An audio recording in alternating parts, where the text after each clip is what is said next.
world of cable news screaming and social media echo chambers, it's easy to lose the signal in the noise. Every day, policy is debated, votes are cast, and your tax dollars are spent. We cut through the headlines to bring you the critical context you need, focusing on what's really going on in news and politics. Welcome to the Analytical Iowan Podcast. This is your daily dose of fact-driven politics. Let's analyze today's news. Here's Eric. We are back here on the Analytical Iowan Podcast. It is Thursday, November 13th, as you are listening to this. And I was surprised by what happened yesterday. A couple things came out. First thing that's caught me off guard, it did not go the way I expected, and that is that the House did pass the resolution from the Senate with no changes. It went to Donald Trump, and he signed it. Now, I had been saying that I thought there was a chance that the House would negotiate, make some amendments, send it back to the Senate, and we could be a week and a half out from ending it. And then there was always the possibility, because it was Donald Trump, even though he had said he was going to sign it, that there was a chance he could veto it to keep the government shutdown going even longer. Well, that didn't happen. So this current CR is now in effect. Government should be reopening today as you are listening to this. SNAP payments and all of those things should be going out, which is a good thing. Now, Democrats did not get their priorities of restoring money cut to Medicaid and extending the Affordable Care Act subsidies. However, I don't believe that is the end for those two options. Now, the Senate promised a vote on Affordable Care Act subsidies next month in December. Now, is that going to happen? I believe the vote will happen, and I believe, according to the agreement they reached, it would be on a Democratic-led bill that would be one they draft and that they would go forward with. Now, we don't know if it is going to pass.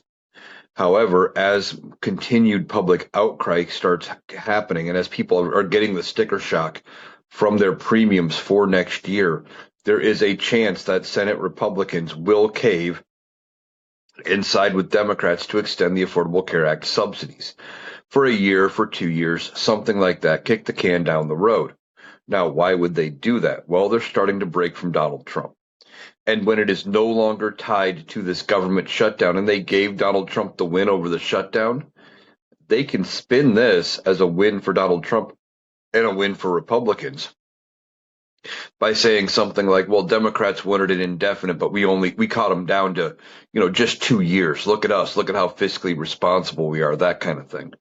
And as the public outcry gets better, they are looking at what they can do to change the narrative going into 2026 and the midterms. Their eyes are now focusing on primary challengers and surviving to the midterms. They have less than a year till they are up for election again.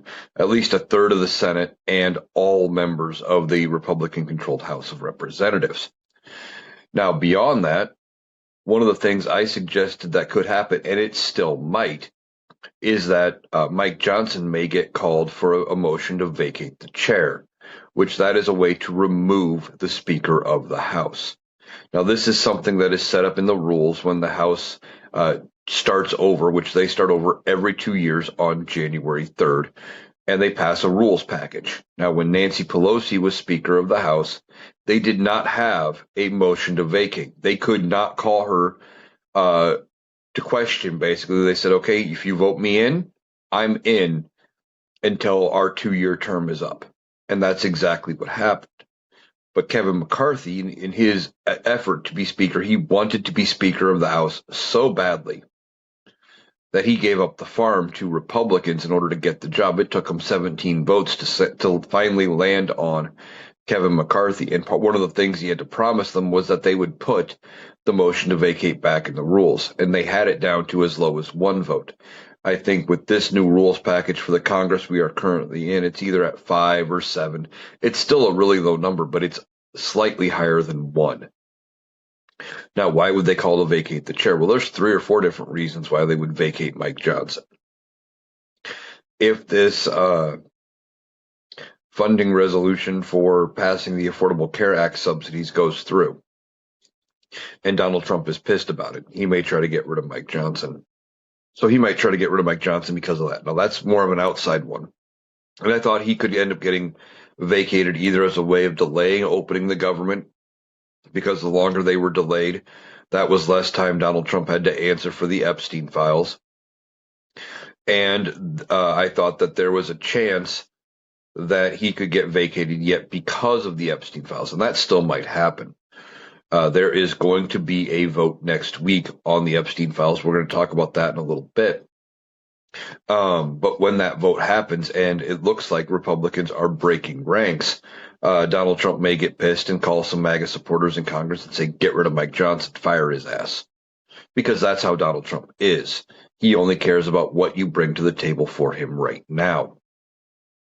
So with that being said, there is a chance that they call to vacate the chair. Democrats have no reason to save Mike Johnson. So what could happen? Well, Democrats could go to Mike Johnson and say, look, Senate's going to be bringing up a vote on Affordable Care Act subsidies. We want to pass it too. So you get the votes together. You find 4 or 5 Republicans, however many we need to pass this legislation. You schedule the vote. You get it on the floor and make sure it passes. And when they call to vacate the chair, we save you. Is it plausible? Yeah. Has it happened before? Yeah. When Kevin McCarthy was Speaker, Democrats saved him at least once. And then he turned around after negotiating with them. They got through one funding deal, and then they turned around and tried to stab Democrats in the back, and they were playing games, and Democrats said, okay, next time they try to vacate you, we're not saving you, and they didn't. Because of how narrow the majorities are for both parties, or the margins are, it would take about 5 Republicans and all Democrats to get rid of Mike Johnson. That's not very many Republicans, and there's probably at least that many who would do whatever Donald Trump says. Mike Johnson could be on the hook. Now, who do they get for Speaker of the House? Anybody's guess. It took them 3 weeks, 2 years ago, to come up with Mike Johnson, somebody we had never heard of. And could they go for somebody like that? Sure. Could they go for somebody that's not seeking re-election? Sure. And if it goes too long, once again, and I know this sounds like an outlier and a crazy thing to say, and I thought it was crazy suggesting it 2 years ago when it took them 3 weeks to get to Mike Johnson. But things are even more tense now.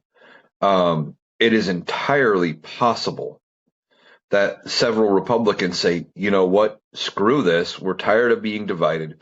We need somebody who's going to actually, keep us in session. If there's a looming government shutdown, which could be coming again as early as the end of January, that, hey, who's going to keep the House in session and actually, not send them on a 6 or 7 week break, unscheduled break, paid break, while their constituents are suffering. Now, if there is a government shutdown in January, it is not going to be as bad.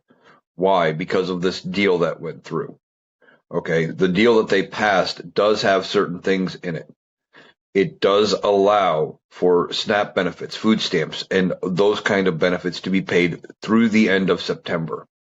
I believe all military and essential workers will get paid till the end of September. Even if the government shuts down again in January, that like air traffic controllers, people like that who weren't getting paid but expected to still go to work will get paid. Now, some of the other things in the bill, and this is where Democrats got things they weren't asking for, and maybe they made the best of a bad situation. And I say that looking at it going, well, Republicans were offered the best deal they could have possibly imagined initially by saying, okay, all they wanted was 1 year of Affordable Care Act subsidies. And Republicans said that was a non-starter. So Democrats said, okay, if you won't give us that, well, how about you give us these things? So they got the SNAP benefits. They got the military taken care of. They got the essential workers taken care of, which is all great. And then they got limits for how Donald Trump can do reduction in force or mass government firings. And they got everybody basically who was fired during the government shutdown or attempted to be fired because a lot of the courts stepped in and said, no, Donnie, you can't do that. They all get their jobs back. All good things, not going to lie. But the problem with that is it's still not everything the Democrats wanted. But they got those things in place, which is a good thing. It is something. So now they have to work on getting the Affordable Care Act subsidies and the Medicaid money back. And they want to bring a separate vote on it. Like I said, they could save Mike Johnson and have a backdoor deal to keep him afloat. Not to mention, you are having Republicans break from Donald Trump. And as they are breaking from him, and they're facing problems with their constituents, etc., some of them are going to start looking at it and going, okay, we got to get reelected. We have to pass these Affordable Care Act subsidies. They do not have a plan to replace the Affordable Care Act. The best options they have is what Donald Trump has floated, which was his concepts of a plan during the campaign.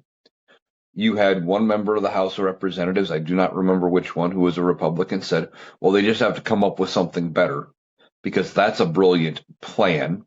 That doesn't do or mean anything. It doesn't translate into anything. And then you have Donald Trump's latest brilliant plan that he keeps doubling down on. And I think it proves he has no idea how healthcare in this country works. And I was talking about this on a previous podcast, but I'm going to go into it again because I think it bears repeating. His idea was instead of sending the insurance companies through the government, the subsidies for the Affordable Care Act, that they should be paid to the American taxpayer and they can go get their own health care. That we should take the money out of the insurance companies. I don't think he knows how insurance works. I don't think he knows how the Affordable Care Act works. He only wants it gone because it has Obama's name on it.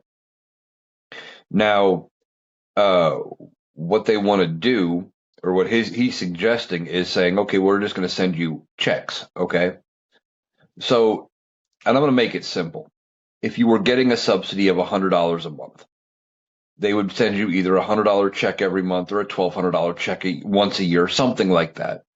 And then you would use that money and go buy your own health care. But does he think that people have the funds to do like he does because he is a billionaire or a supposed billionaire? That, he probably has never paid for health care in his life, not as far as having insurance.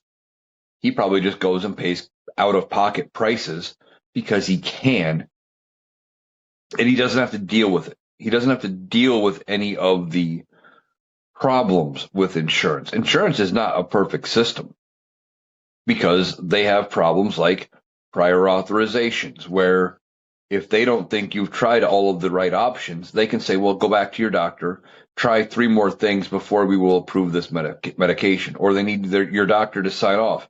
Well, you started with this expensive medication. Why didn't you try these 3 other medications first? Now, maybe there's an allergy issue. Maybe there's a side effect issue that they're trying to avoid. But because they're cheaper, the insurance company wants them tried first. Insurance has got way too much control over our health care. I realize they are putting money out into it, but it is far cry from where it really should be. But he just says, oh, go out and get your own health care. Does he think, like, for myself, okay, if they send me $1,200, that's not going to cover the cost of my health care for a year. And I'm relatively healthy. I don't go to the doctor but maybe once or twice a year at most for things that have happened. It's not even anything ongoing. And $1,200 would not last very long. And if you're telling me you're going to send me the money and I'm just supposed to pay the higher premium, well, that's just an additional step. It doesn't change how affordable it is. And there will be people who will say, well, instead of getting the insurance, because that number is really high and really scary, even though you're sending me that $1,200 check or whatever the number is. I just made $1,200 because it was easy math. But whatever that number is that they would try to send people, well, that big number for my insurance premium is way too scary. I don't want to deal with that. So I'm just not going to get insurance, but I'm going to take that premium money you were going to send me, and I'm going to go spend it on whatever I want. It's going to be a mortgage payment. It's going to be a car payment. Maybe it's rent. I mean, at the rate we're going, maybe it's groceries for 2-3 months, whatever the case may be. and then they have the medical expense, and then they don't have insurance. Whereas they might have been willing to get the insurance with the subsidies and, gone through. Now, as far as I know, my employer sponsored plan is not covered with any sort of subsidies from the ACA, as far as I know. But even my plan, which is really good insurance, went up 50%. Now, I'm lucky that I'm on a low tier plan because I don't use it very often. I took the cheapest option, and my 50% more is something like $7 a paycheck. I'm not complaining at all, but I'm just saying it went up 50% over last year. That is a lot. And if for those that were on the higher plans, if it went up 50%, it's even more. And you know, and without these subsidies, there are people that are facing 200-300% increases. I don't know how they're going to be able to afford it going through the exchanges. And there are people who are saying without the subsidies, et cetera, they are not going to be able to afford their insurance, but they need it because they don't have employer sponsored plans. They don't have access to any other options, and there are medications they need. So they have to come up with something. So ultimately, I think there is a chance that one way or the other, either this month or next, that the Congress gets something passed and they can spin it as a win for Republicans. And if you follow the Rational Boomer, like I think a lot of you do, you probably noticed his live that he did on TikTok last night. Now, I joined, I was only able to be there for the last 10 minutes or so, but I suggested this idea over there. I suggested this idea that one way you could get Donald Trump to sign off on it would be to pass the ACA subsidies and just tack one little line in there that from now on, the Affordable Care Act will be known as Trump Health Care or Trump Care or something like that. Name it after him. And he would probably be more than willing to jump right on board because he cares about perception and image and having things named after himself and a legacy. And you could probably spin that and gear that up as some kind of a legacy thing in which he is really happy about signing off on these subsidies. So the fight's not over when it comes to getting this done. Now, I know we're disappointed that the Democrats did cave, but maybe this actually works out for the best if they get these subsidies at the end of the year. And I'm still watching the ones that voted to end the government shutdown. If we don't get it, we need to take notice and go after him, including, even though he was against it, we need to go after Chuck Schumer because he didn't keep his caucus in line.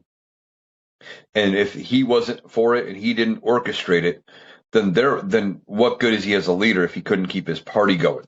Now, there's at least one member of the 8 Democrats that I was not surprised sided with the Republicans, and that being Fetterman. Now, Fetterman from Pennsylvania, I think he ultimately ends up being a one-term senator. He is siding a lot more with Republicans. He is nowhere near as good as I thought he was going to be when he got elected 5 years ago, because I think he is up for re-election now in 26, I think. But I thought he was going to be great, and he brought a younger vibe. He was a different attitude. He didn't wear suits. He showed up in a hoodie and shorts a lot of times. It was a different feel, and I thought that was going to be a good thing and a different perspective. But now that he's in, he is siding more and more with Republicans and sounding more and more like a Republican. It's kind of weird. Okay. So Donald Trump has a problem. Government's open. They couldn't delay it any longer. Mike Johnson swore in Representative Grijalva, and she signed the discharge petition. Now, there are some people talking about things that are going to happen with this discharge petition, and I want to cover a couple of them. There is a special election in Tennessee in December, and it's looking like a Republican is going to win that district. That doesn't matter as far as the discharge petition goes. It won't change the math for how many they need. If they find a way to delay the vote, it's not going to matter, because 218 is the number you need. In that, you get to that number because 435 is half of, or is the exact total. Half of 435 is 217 and a half. You can't have half a person. So in order to have a majority in the House of Representatives, you have to get to 218. That's where the number comes from. So his vote or their vote doesn't matter for that representative. There's also an election coming up out of Texas that is in a runoff that would be won by a Democrat because there's only 2 Democrats on the ballot. Again, that one doesn't matter. Somebody last night suggested that this Tennessee election was the only one out there. That is not the case. Like I said, there's one in Texas as well. And it will not bring the Democrats up to 219 votes. It won't. The person suggested it. I don't even remember who it was, and this is no hate to them. This is more for clarification. It's something like right now 220 Republicans to 214 or 219 Republicans to 214 Democrats, I think is the current breakdown, with 2 open seats, because your total is 435.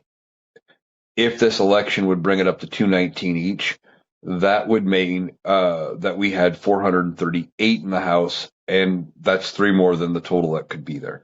So that's not a thing. But she signed the discharge petition. Now, what does this mean?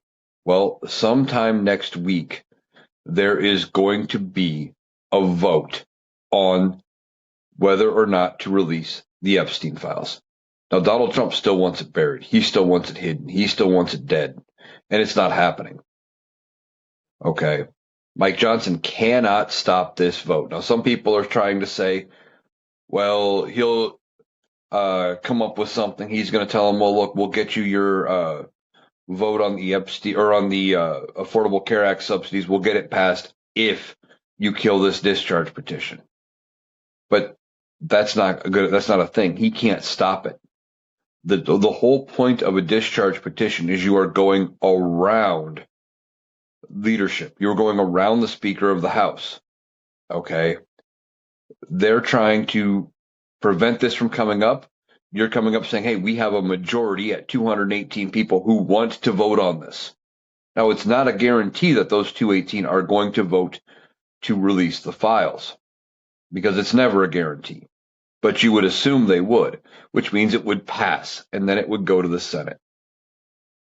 Now, there was a representative today, and I can't remember his name right now, but he came up, and it's going to be the new talking point you are going to see from Republicans. I saw it for the little bit I was in Mike's live last night, and I've seen it in comments on even my own videos where I'm talking about her getting sworn in about this discharge petition, that the Democrats blocked the release of the files. No, they didn't.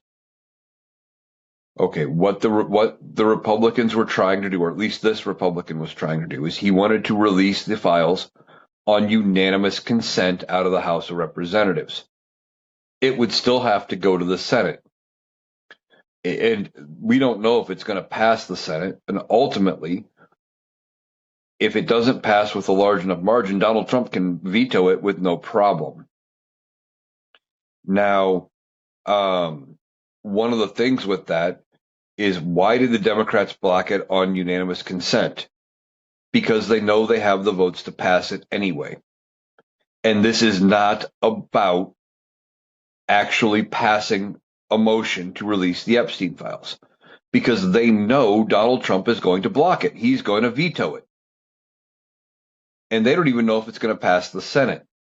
The point of the discharge petition is to get Republicans on board to vote to release it. And we're already hearing some members are caving. There's like 4 more come out, and I can't remember which 4, that have said, yes, we are going to vote to release the Epstein files. Okay, that brings the number up to 222. Automatically going to pass if as soon as it gets called for a vote, if they all do what they said. Now, Donald Trump apparently was calling Lauren Boebert off and on during the day, trying to get her to change her vote. and to scratch her name off the discharge petition to stop it. Same with Nancy Mace. That didn't work. Marjorie Taylor Greene, I don't think is going to change her vote. She has been one of the most outspoken about releasing the Epstein files. In fact, she has even said that if they don't release the files, she would be more than willing to read the victims' names and their accuser, or the people they are accusing of being in the files and who has done all these horrible things to them, to read all their names on the House floor while she has the floor. Now, why would she do that? Well, there is a rule that, and there is a, believe it's a law actually, but they cannot be prosecuted and charged for anything they say. It's called the speech and debate clause. While they are on the floor and while they are in session and they are talking in an official capacity as a member of Congress, they cannot be sued, they cannot be arrested, they cannot be charged or anything because of anything that gets brought up with the files or with anything they talk about. So Marjorie Taylor Greene says, hey, I'll talk about it on the floor because she knows she's protected. But more than that, it goes into official records, etc., and it puts pressure on other Republicans. So some of these are not backing down, and now more are coming forward saying, yes, I'm going to vote for the files. Now, when they finally hold this vote, you are staring at the possibility of some people are estimating anywhere between 40, 60 to 100 members of the House of Representatives could vote in favor of releasing the Epstein files. And I've talked about that I think that's entirely possible because they don't want to have to go answer their voters for protecting the Epstein files and for not having them, for not keeping them hidden or whatever. They don't want to go to their voters and say, hey, yeah, I voted to keep them hidden. There's nothing to see there. The Republican voters want to see it. Now, of course, Donald Trump is trying to play it off. It's a hoax. It's a sham. It's a scam. You're seeing some of the MAGA commenters that don't want to admit that Donald Trump had something to do with it. They're coming back with the typical talking point. Why didn't Joe Biden release it when he was in power? Because Joe Biden was not that kind of president. That is not how the DOJ is supposed to operate. What the DOJ is supposed to do, and we find out Merrick Garland really didn't do that. He was an ineffectual attorney general. But they should have taken the information from the Epstein files, done their investigation, charged those they could, and moved on. And done. And if they would have charged them, that evidence would have come out in trials, and we wouldn't be talking about it right now. But Merrick Garland, they had other things they were working on. It looked like we thought they were focusing on the January 6th case and all of that. Turns out they were focusing on the January 6th low-level defendants and all of those people, the ones that Donald Trump ultimately pardoned when he got back in office. But they dragged their feet going after the politicians. It wasn't until public outcry got loud enough that they turned around and said, okay, we have to go after it. We have to do something. And that's when he appointed Jack Smith. Now, he appoints Jack Smith. Jack Smith does a great job and goes from having no charges to having people indicted and starting to move the process forward rather quickly in a matter of months. I think it was 8 to 10 months. But that process should have been going the whole time. But they should have also been working on the Epstein files. But they didn't. They had Ghislaine Maxwell. They had Jeffrey Epstein was gone by that point. They weren't doing anything with it. But if they would have gone the normal course, all the information would have come out into the public light at some point. And because every time they went to trial, they would have released more and more and more information. It would have become a snowball effect. I don't know why Merrick Garland chose not to do it. But they were not going after anybody, so that's what happened. See, but MAGA Republicans, they look at it and they go, well, Donald Trump would have released it if it was bad news for Biden. They would have done it. They released bad things when it came to Hillary. And that's the difference between Republicans and Democrats.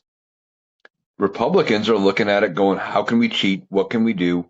We got to discredit them. We don't have good policies that we can, tout. So we have to go with these underhanded tactics. Whereas, uh, you know, Democrats are going, okay, we'll win on policy. We don't have to go to that route. They should be doing some of that, because with these Epstein files, we need to know what kind of people that we're dealing with and that we're electing. And I think ultimately Donald Trump being connected to the Epstein files may end up being a bridge too far. And you may see Republicans walking away. Now, some stuff has come out in the last day. Yesterday, they released like 20 some thousand pages more of information. And of course, there are a lot of people that are digging through it and searching and looking for anything they can find. And this is only another small batch of files that we are dealing with. And that batch has some emails. Okay. And they're talking not directly to Donald Trump, but about Donald Trump.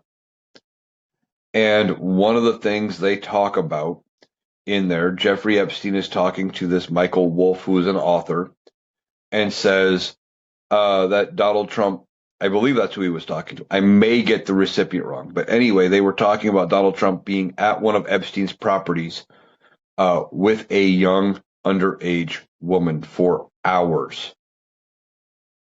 Okay. That's bad news for Donald Trump. And then they talk about him being the dog that doesn't bark. And I'm not quite sure what they meant by that. I don't know if they mean that, he's not turning any evidence and he's keeping his mouth shut, if that's what they mean, if it's something like that, or if they're just referring to him as like a good lapdog, a good puppet, that he knew definitely what was going on with, them recruiting girls out of Mar-a-Lago. I don't know what that all meant. And then there's another one where it says something about he had enough to end Donald Trump, and he was about 75% of the way ready to do that. Now, some of these emails are quite old. They go back as far as 2011. That's 14 years ago. Again, why didn't the DOJ at any point during that go after some of these people? If we're talking 2011, I don't know what time. It was, I think, 2009. No, that doesn't sound right. 2019, I think, when he died in prison. And I don't remember when he got charged. So I can't tell you whose administration it was when he got caught for everything he was finally doing. But why weren't they going after any of these people? Well, if it was because it was Donald Trump, and if it was during the Trump administration's first term, that would explain it. But see, Donald Trump has been hoping ever since he ran on this whole idea of releasing the Epstein files. He really thought he was going to be able to say, we're going to release the Epstein files and I'm going to let you see them. And then what he was going to be able to do is, in his mind, is he was going to be able to come out and say, okay, we looked at them. There's nothing to see here. There's nothing.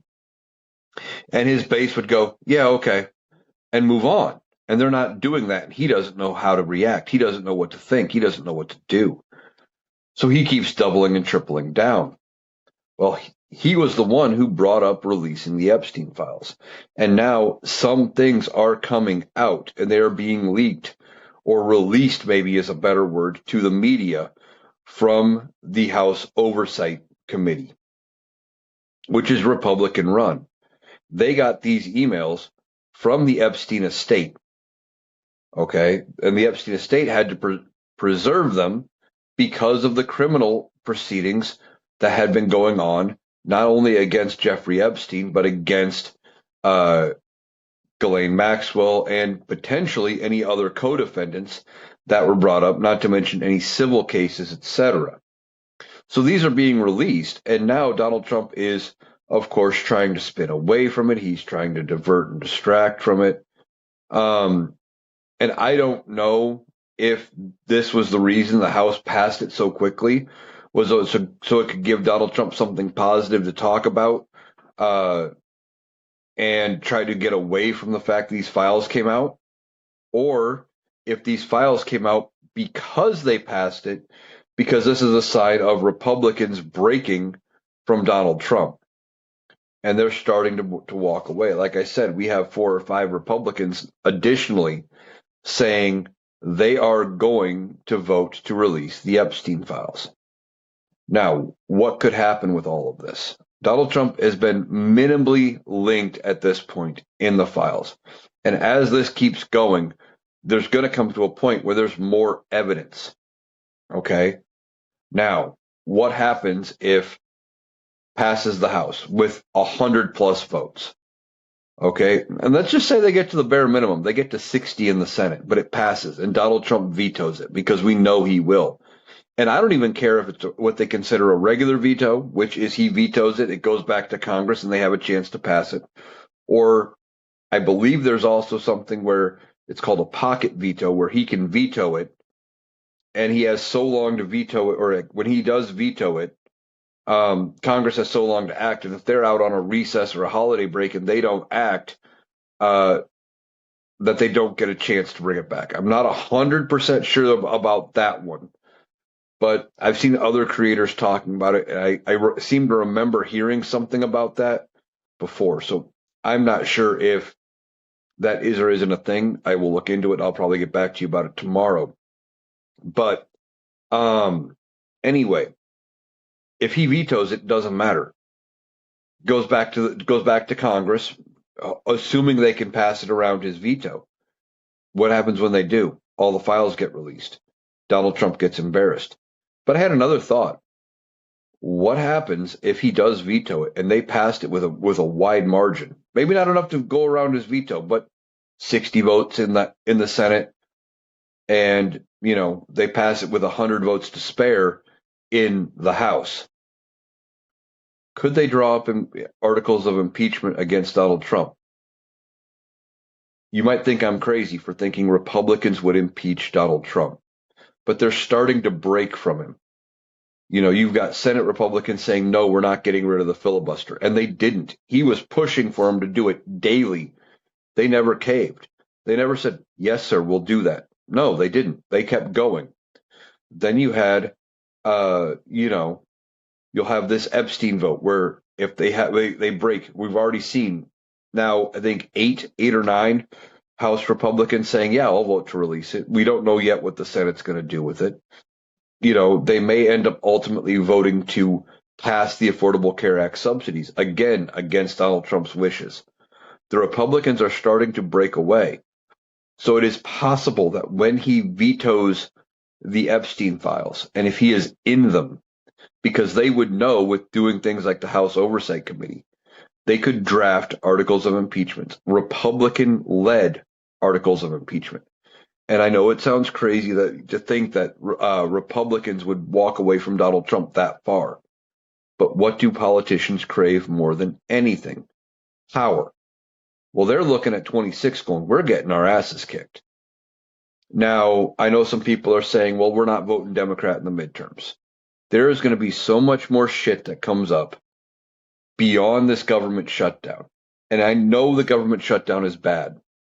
But it wouldn't surprise me if even more horrible things come up between here and there.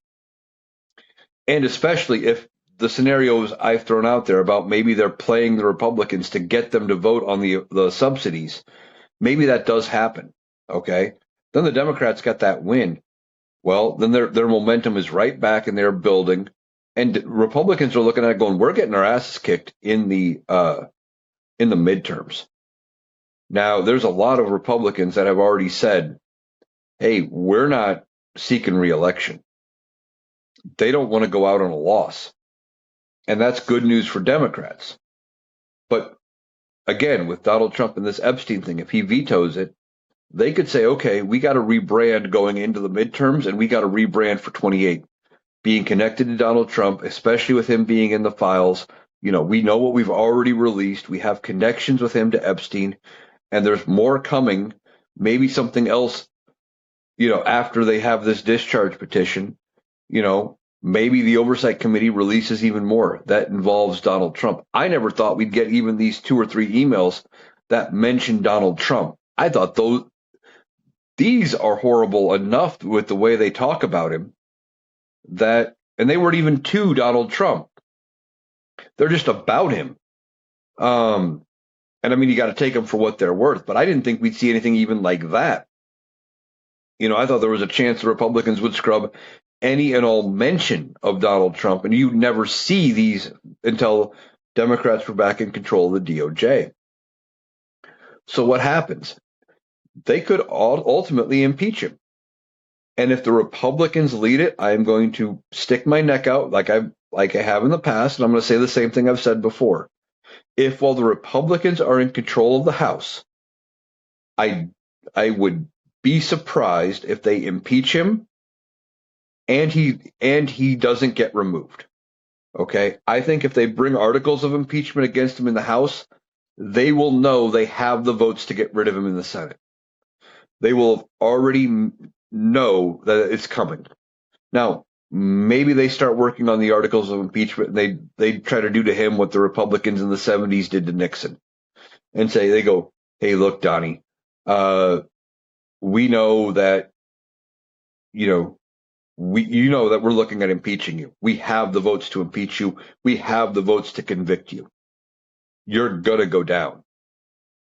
It's just a matter of by how bad. You have a choice. Resign. But Donald Trump's ego probably wouldn't let him do that. So they would have to impeach and remove him. And he would torch the Republican Party on his way down. He would try to do it, but the one reason they may try to do this with the Epstein files over anything else he has done is because with the Epstein files, this may be the one thing that MAGA actually cares enough about that says, oh shit, we understand why you're turning on Donald Trump. Because MAGA doesn't want to turn on Donald Trump.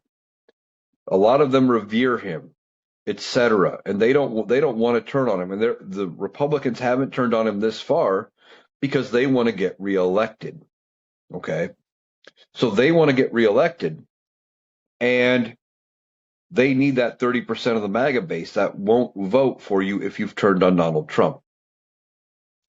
Well, this may be the thing that forces them to consider turning on him, where they can at least defend it to the MAGA base and have a chance at getting elected again without having to worry about pissing off MAGA. Maybe this is when they finally walk away and, get away from Donald Trump. But what happens if they impeach him? Well, then we have J.D. Vance as president. Now, is J.D. Vance going to be better or worse? Ultimately, better. And not because he is a good person, not because he is smart, not because he is going to do great things for this country. Mostly because he will not be deciding things by tweet.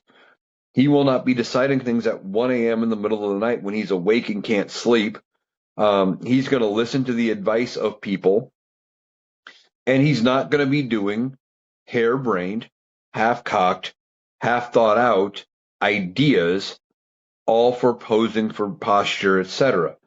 And especially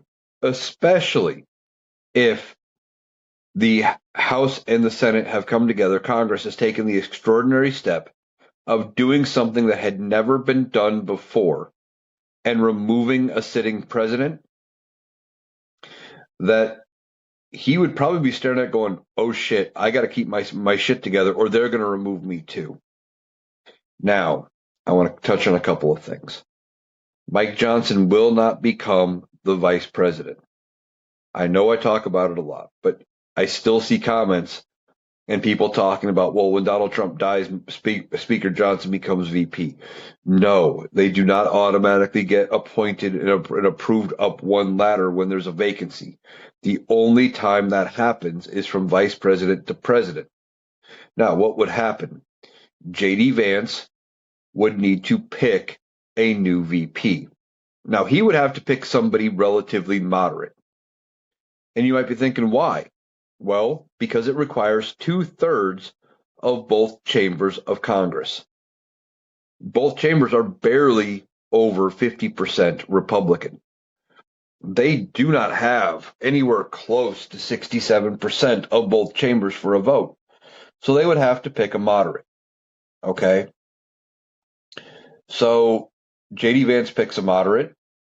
They get approved through the House. They get approved through the Senate. They take the oath of office. They become VP. Now, what happens if he picks a MAGA loyalist? They don't get that 2/3 number. The VP spot sits empty. And the only way the Speaker of the House is in line for the presidency is if, while there is no VP, something happens to the president. And which could happen, but JD Vance is relatively young, appears to be relatively healthy, and if they're trying to separate him, from Donald Trump, he's not going to be taking, and doing a lot of the high risk stuff. He's not going to, it's probably going to be better. And I don't know if anything would happen to JD Vance, but ultimately I think he would settle on somebody more moderate. Now, some people have suggested or asked, could this be possible? And I'm going to say probably not, unless JD Vance does something ridiculously bad. And what am I talking about? Well, they've asked the question, what happens if JD Vance picks somebody like Brian Kemp out of Georgia, a reasonable, moderate Republican? Okay, he may get 2/3 of both chambers of Congress, or maybe a Republican like Adam Kinzinger. I don't know if Liz Cheney would, but anymore she seems more moderate than some. Maybe Liz Cheney, whoever that moderate Republican is, but somebody who can get the 2/3 of both chambers of Congress. He selects them. And then they've suggested, well, they'll just remove JD Vance too, and that person will become president. That way they can be completely into a new administration, away from the stench of Donald Trump, and try to rebuild and rebrand for 28. I could see them trying it. However, unless the case is airtight against JD Vance and he has done something completely and totally fucked, I could also see Democrats saving JD Vance and saying, no, this was your guy. You don't get a do-over halfway through the term because your guys suck, setting up a more favorable matchup in 28. I think going into 28, you are going to have potentially JD Vance and maybe a Marco Rubio, maybe a more moderate Republican, but probably somebody like Rubio on the ticket. And that's who the Democrats are going to have to go up against. Now, one of the names that has been floated as well is like Don Jr. But I don't think by the time Donald Trump is out of office, especially if he gets connected to Epstein, I don't think there's going to be any want to have a Trump in the Oval Office at all. Now, as it goes, you've got this big ballroom that Donald Trump is building. And some people are saying, what's going to happen with it if Donald Trump doesn't make it to the end of his term? Because we were just talking about the possibility of him getting removed. I don't know. The question's going to come up. Do they rebuild it? Do they ultimately just rebuild the East Wing? Might depend on what's done and how close they are to being finished with the ballroom. We're not even sure if it's going to be done by the end of Donald Trump's presidency as it stands going into 29. Now, I'm seeing differing numbers for what we need, and MAGA's trying to defend this. They're trying to defend it so hard. Oh, we need a big gathering space, etc. Well, they're talking a 90,000 square foot ballroom. And I've heard two differing numbers. One number said 9,000 or 999 people. One said 650 people. But 90,000 square foot, that's pretty big. How is it only fitting that few of people in a ballroom? They already had a small ballroom in the East Wing that got torn down, but it only held like 200, 250 people, something like that. But now they want to only build something. If the number actually is 650, that's only 3 times the 3 times the occupancy, but we're building it for 90,000 square feet. Something there doesn't make sense. Not to mention, we talk about the price, and the price per square foot doesn't seem to add up with what other buildings of similar, size and stuff would cost. Now, I know there's more to it about making sure it meets a certain aesthetic, and you're dealing with a historical building like the White House, so there's going to be added details there, plus the additional security required for a place like the White House, etc. That's going to add some to the cost, but it doesn't quite justify the price tag that's there. So what happens with it? I don't know.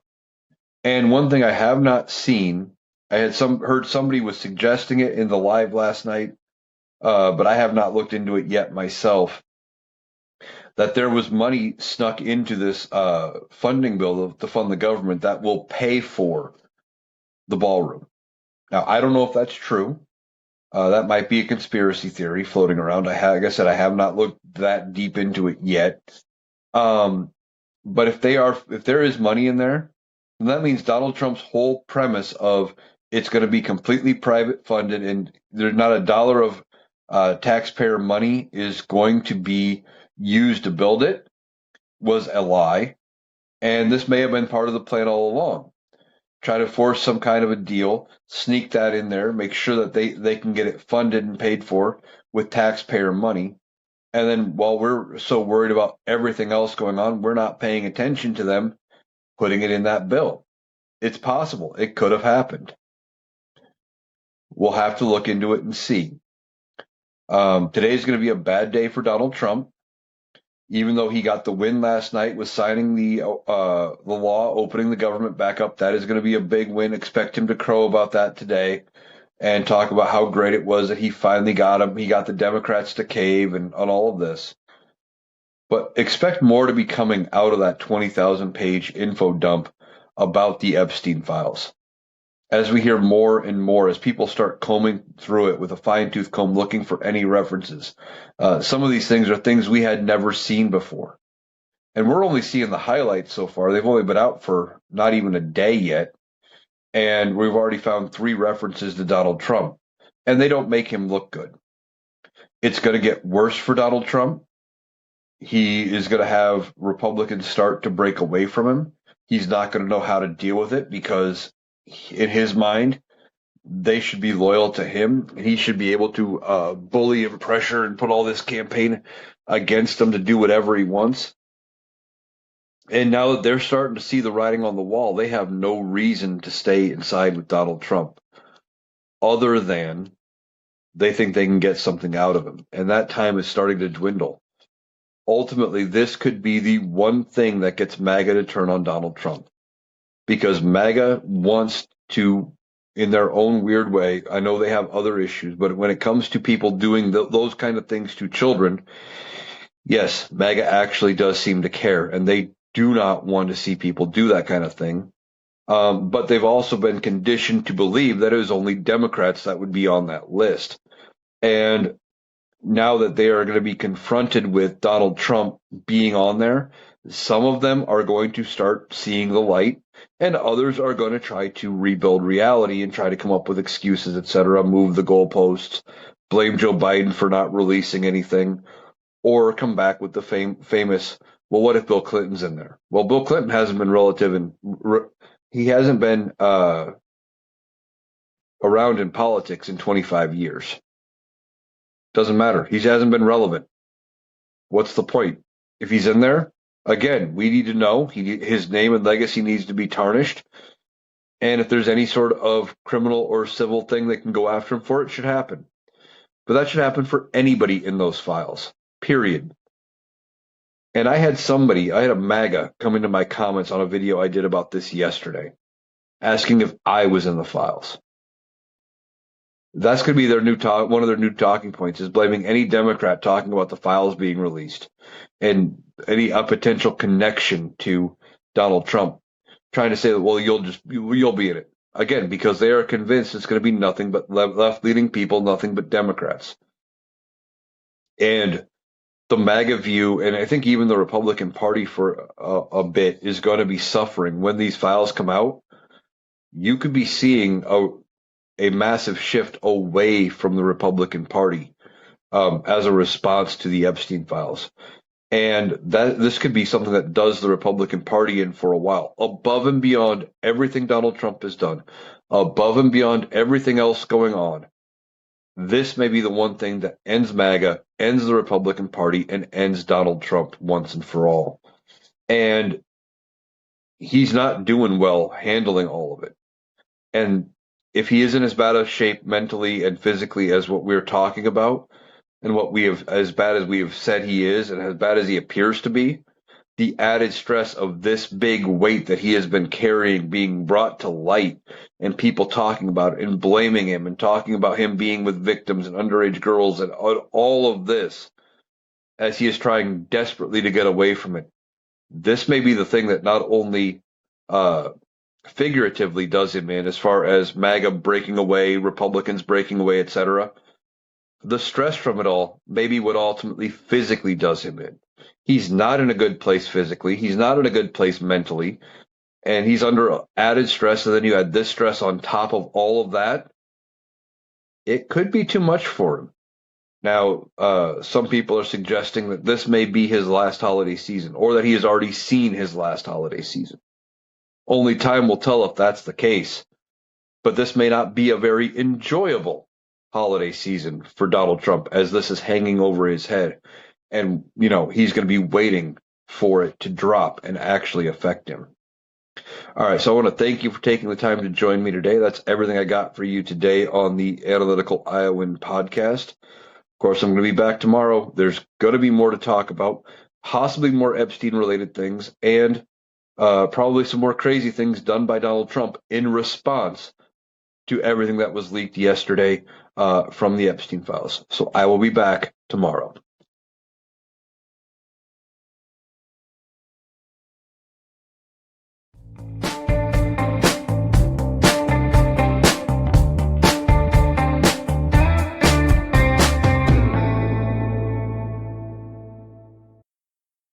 That was Eric. That does it for our analysis today. If you appreciated us cutting through the noise to get to the critical context, please make sure you're subscribed to the Analytical Iowan podcast on Spotify and YouTube. We'll be back tomorrow. Thanks for listening.